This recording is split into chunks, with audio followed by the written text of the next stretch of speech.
И добро утро, започваме ден едно.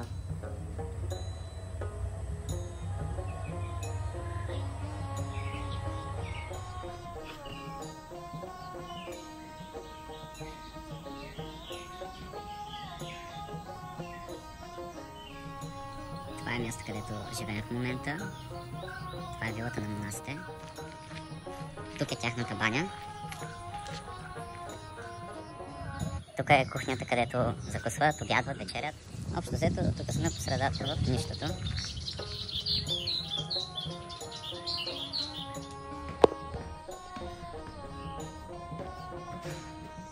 Тук на втория етаж се намира и тяхната гостна.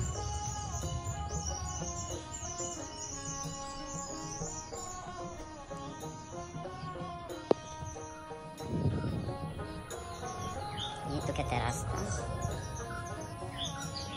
Като е на този стол, не може да сяда, той е пригоден само за монасите.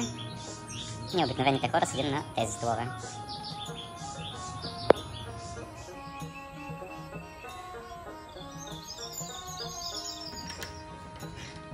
Ето какво представляват стаите.